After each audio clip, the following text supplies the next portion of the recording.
Salut, c'est Broken Back sur leur FM. Mon premier concert en France c'était sur une péniche, dans un bateau finalement, sur l'eau. Donc c'était assez atypique pour démarrer. Ça m'a porté chance, j'ai l'impression. On a joué aussi cet été tout en haut d'une calanque à Marseille. Et à Sète aussi, donc c'était un décor un petit peu un genre d'amphithéâtre romain ou grec dans ces eaux-là, voilà, et c'était assez beau et on a pris une petite claque rien que finalement par le lieu en fait.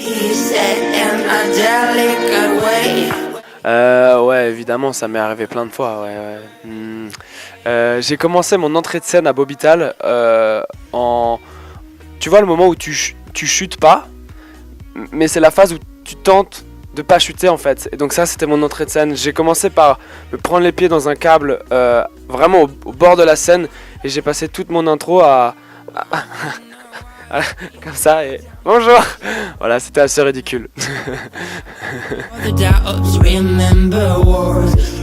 Je suis pas très fan de l'idée d'être fan. Enfin, j'étais pas fan de quelqu'un. Par contre, j'adorais écouter Cat Stevens. Je préfère parler plus d'inspiration, mais même aujourd'hui, j'ai jamais eu ce truc d'être complètement taré, au point de devenir fou avec quelqu'un. Par contre, c'est plus genre une admiration incommensurable envers des artistes. Et dans mes contemporains, c'est plus Stromae dont je parle beaucoup, Woodkid autour de moi. Et après, quand j'étais plus jeune, j'écoutais énormément Cat Stevens. Ouais. Quand j'étais gamin, en fait j'ai jamais rêvé d'être musicien parce que c'est un rêve que je m'autorisais pas forcément. Je sais pas pourquoi.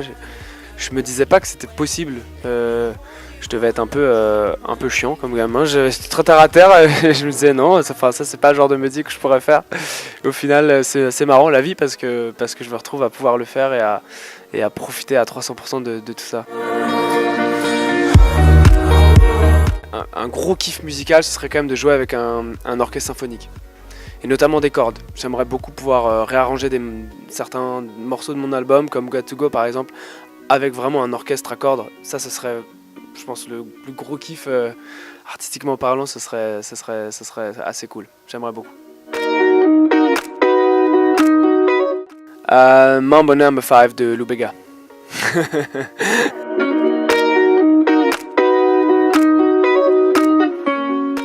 C'est dur pour les artistes à qui je vais dire non. Oui.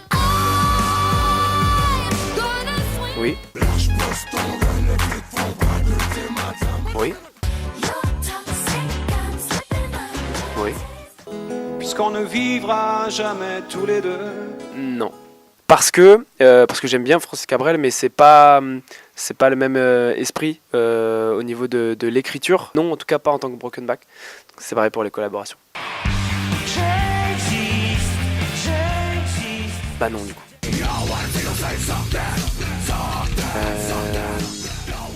Non. Ouais. Bah évidemment.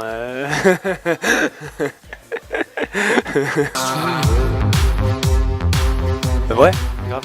Justement, je sors d'une phase où tout l'album je l'ai fait seul, à Saint-Malo en Bretagne, et là en ce moment justement, je suis en train de faire beaucoup de collaborations. Et il y en a qui vont sortir prochainement avec d'autres artistes. Alors je sais pas si t'en as cité qui étaient dans la liste, mais voilà, je garde le suspense.